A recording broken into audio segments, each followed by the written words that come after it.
শাড়িটা আর ব্লাউজটা পরে নিয়েছি। দেখো এটা মায়ের শাড়ি, অ্যাকচুয়ালি খুব সুন্দর কালারটা, সেই জন্যই পরেছি। আর এটাকে না আমি একটু লেহেঙ্গার মতন করে পরেছি, যাতে একটুখানি অন্যরকম দেখতে লাগে, তাই জন্য।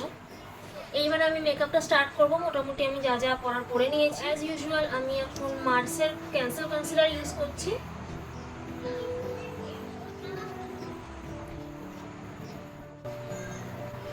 ফাউন্ডেশন হিসাবে ইনসাইটের extra thin second skin foundation use করছি, একদম অল্প করে, কারণ আমি অলরেডি ভালো একটা কনসিলার ইউজ করেছি যেটা ফুল কভারেজ ইয়েলো টোনের, যার জন্য এটা আমার স্কিনের সাথে খুব ভালো মিক্সড হয়।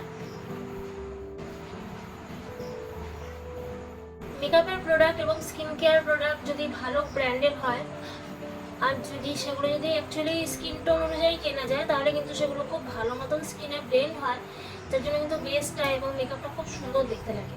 ওকে, তো এবারে আমি আমার আইব্রোসটাকে ফিল করব।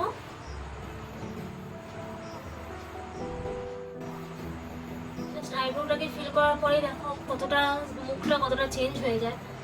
তো যেহেতু আমার কম্বিনেশনটা অরেঞ্জ আর মেরুনে, তাই জন্য আমি একটু মেরুনিশ টাইপের যে পিঙ্ক শেডটা হয় সেটাকে আমি আমার আইশ্যাডো হিসাবে ইউজ করছি, যাতে একটা পপ আপ লুক আসে।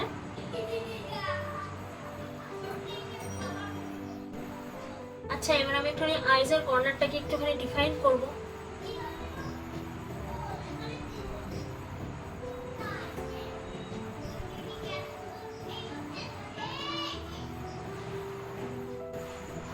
অ্যাকচুয়ালি আমি আইসটাকে হাইলাইট করতে চাইছি, তো হালকা একটুখানি ব্লাশ দেওয়ার চেষ্টা করছি, যদি কিছু বোঝা যায়। তো মেন হচ্ছে কি হাইলাইটার, যাতে স্কিনটা একটু বেশি বেশি হাইলাইট হয়, একটু গ্লো করে, বেশি করে আমি ইউজ করছি। মাস্কারা অ্যাপ্লাই করতে রেগুলার ভুলে যাই, তো এবার আমি মাস্কারাটা মনে পড়লো, মাস্কারাটা দিয়ে নিচ্ছি। মার্চ থেকে এই নিউড ব্রাউন কালারের লিপস্টিকটাকে অ্যাপ্লাই করবো, যেটা হচ্ছে চেস্টনাট সোয়ার্ড।